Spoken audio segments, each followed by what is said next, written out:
Willie Nelson sits beneath the Texas sky that has carried his songs around the world for nearly a century. At 91, his voice has grown softer, but it still carries the same truth it always did: honesty, pain, and love. These days, however, his words feel different. After decades of endless touring, thousands of songs, and millions of miles on the road, the country legend has spoken from a place few expected. In a moment of quiet reflection, he revealed the real reason he is finally ready to let it all end. His revelation wasn't about fame, fatigue, or even failing health. It was about something deeper, something that has haunted him for years. For the first time, Willie Nelson is opening up about what it truly means to let go, and why he believes the song of his life has reached its final verse. Long before the world called him a legend, Willie Hugh Nelson was simply a small-town boy from Abbott, Texas. Born during the Great Depression, his early life was shaped by hardship, faith, and music. Raised by his grandparents, who taught him hymns before he could even read, his first stage was a modest Methodist church filled with wooden pews and the sound of an aging organ. There, he discovered that music could do more than entertain. It could heal. By the age of 6, Willie had written his first song. By 10, he was performing in dance halls to help his family make ends meet. Those nights laid the foundation for a lifelong devotion to the road, to music, and to the people who lived by it. His early years in Nashville were marked by frustration and rejection. The city's producers didn't know what to do with him. They told him to shave, wear suits, and lose the raw, unmistakable Texas sound that defined his voice. For a time, he tried to fit the mold, cutting his hair and singing songs that weren't truly his.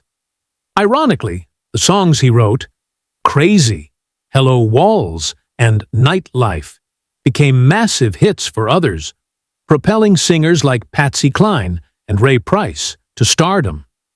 Yet, Willie himself remained in the shadows, labeled as a songwriter who couldn't quite succeed on stage.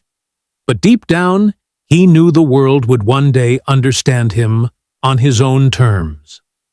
Frustrated with Nashville's rules, he returned home to Texas, where the music scene was freer, and the air carried a spirit of rebellion. Austin in the 1970s became the birthplace of something extraordinary, an artistic collision of cowboys and hippies that gave rise to outlaw country. When Willie took the stage at the Armadillo World headquarters, he performed not as a polished Nashville act, but as himself. The long hair, denim clothes, and weathered voice reflected authenticity, and the crowd embraced him for it. That night marked a cultural shift, not just in country music, but in the very idea of what it meant to be an artist. Willie Nelson had become the heart and soul of outlaw country, an icon who no longer sought approval, but freedom. Yet, beneath the fame and the easy smile, there was always a quiet sadness. Success came with a price. The very road that carried his dreams also carried loneliness. Through the 1970s and 1980s, Willie Nelson became one of America's most celebrated musicians, with albums like Red-Headed Stranger, Stardust, and Always on My Mind. Redefining the boundaries of country music, his voice became a symbol of love, regret, and redemption. But behind those lyrics were real experiences, heartbreak, failed relationships, and the weight of expectations. His songs were confessions, veiled in melody. While fans saw a man full of charm and ease, he often spent nights alone, nursing a bottle and the ghosts of what could have been. The freedom of the outlaw life slowly gave way to isolation. His personal struggles deepened: 4 failed marriages, distant relationships with his children, and financial turmoil that would nearly destroy him. In 1990, the Internal Revenue Service claimed he owed over $30 million in unpaid taxes, an impossible debt that could have ended his career. Most people would have crumbled under such pressure, but Willie did what he always did. He turned to his guitar. He recorded the IRS tapes, Who'll Buy My Memories, selling the songs directly to fans. It was a defiant and deeply personal act, blending his financial survival with artistic truth.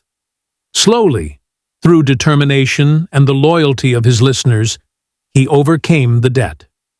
But that chapter left a mark. He began to realize that even legends are mortal, that time was beginning to chase him faster than he could run. As the years passed, Willie's life began to slow. The long tours that once defined him became more exhausting. By the late 2010s, his body began to show the wear of 9 decades on the road. In 2019, during his Outlaw Music Festival tour, he abruptly stopped mid-performance and later announced he was canceling shows due to breathing complications from emphysema. For a man who had spent his life breathing through music, it was a painful moment of reckoning. Though he downplayed the illness publicly, those close to him saw the truth. He was no longer invincible. He began spending more time at his ranch in Luck, Texas, a sanctuary of peace surrounded by the open plains that had always called to him. The ranch became a retreat for reflection, a place where he could finally be still. The quiet of Luck brought with it a new awareness. Willie started to reflect not only on his achievements, but on what had been lost along the way. Many of his closest friends and fellow outlaws, Waylon Jennings, Merle Haggard, and Johnny Cash, had already passed on. The hardest part of living this long, he once said, is watching everyone else go before you. On stage, he often paid tribute to them, but each song carried a bittersweet silence afterward. He felt their absence deeply, realizing that he was the last of his generation still standing. For the first time, he began to question what he was still chasing. It wasn't fame or applause, it was peace. In an interview at his ranch, Willie spoke candidly about wanting it all to end, not with sorrow, but with calm acceptance. "I don't want to keep running from the end," he said. "I want to walk toward it." Those words resonated deeply because they weren't about defeat. They were about release. He had spent his life defying time, pushing through pain, and outlasting expectations. But now, as he looked around, he saw that the trail was quiet. The bandmates who had shared his bus bunks were gone, the laughter had faded, and the road ahead had grown short. The realization didn't fill him with fear, but with gratitude. "I've lived 100 lifetimes," he said, "and I got to sing through all of them." His family, especially his sons Lucas and Micah, found it difficult to accept his desire to slow down. They had grown up on the road with him, watching their father transform exhaustion and heartbreak into beauty night after night. Lucas once said, "The day my dad stops singing is the day his heart stops beating." To them, performing was what kept him alive. But Willie saw it differently. He believed that knowing when to stop was as important as knowing how to start. "When you play a song too long," he told Rolling Stone, "you start to lose what made it beautiful in the first place." For him, stepping back wasn't giving up. It was preserving the integrity of the song that was his life. He began to spend his mornings feeding the horses, watching the sunrise, and humming songs that no one else would ever hear. His wife, Annie, said these private moments brought him more joy than any concert could. The music had become intimate again, no longer for the crowd, but for himself. "I've sung everything I needed to say," he told his family one night. "The rest of the song belongs to you." That was his way of passing the torch, not just to his children, but to the next generation of artists. His message was simple: true music comes from truth, not fame. When the truth runs out, it's time to be quiet and listen. When Willie released his latest album, fans immediately noticed a difference. The sound was familiar, gentle and soulful, but the lyrics carried the weight of a farewell.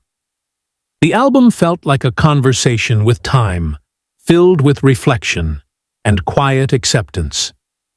In one haunting song, he sang about reuniting with old friends under a sky where no roads run, a clear nod to the afterlife and the peace he hoped to find there. Critics hailed it as one of his most personal works. To those who knew him best, it was his goodbye letter. The melodies were stripped bare, the production simple, as if he were no longer performing for the world, but for eternity. In interviews promoting the album, he spoke more openly about mortality and spirituality. He often said he didn't fear death, because he believed energy never disappears. It only changes form. "When my song's done here," he told Lucas, "I'll just start another one somewhere else." That philosophy brought comfort to his family and fans alike. They began to understand that for Willie, this wasn't an ending. It was a continuation, a transformation into something beyond the stage. He wanted to leave with a clean heart, and those around him saw that peace in his eyes. He laughed more, prayed more, and found beauty in the smallest details. A cup of coffee, a sunrise, a bird's song. For the first time, he seemed entirely at ease. Most of Willie's days now are spent at his ranch in Luck. It's more than a home, it's a living reflection of his soul. The small chapel, saloon, and stage there were all built with a sense of community and love. Musicians and friends still gather under the open sky to share songs and stories. Sometimes, Willie joins them, sitting beneath an old oak tree with his braided hair and weathered guitar, Trigger resting across his lap. The music is softer now, more like a prayer than a performance.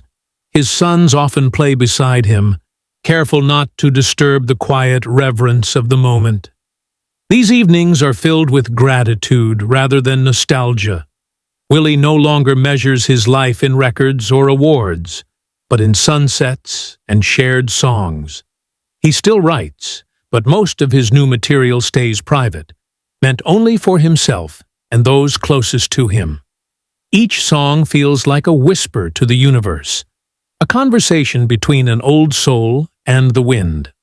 When asked what he hopes to be remembered for, his answer is always the same: kindness.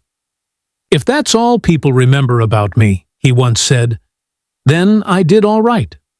Those who visit him often describe a sense of peace in his presence, as if being near him feels like standing at the end of a story you don't want to finish. There's sadness, but also serenity, the sense that this is exactly where his journey was meant to end. Willie Nelson has never been afraid of endings. To him, they're simply part of the rhythm of life. His reflections are not filled with regret, but with understanding. He knows his voice won't last forever, and he accepts that truth with grace.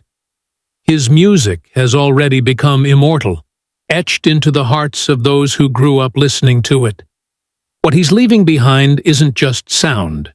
It's a legacy of honesty, compassion, and rebellion against anything false. His songs will continue to speak to those who feel unseen,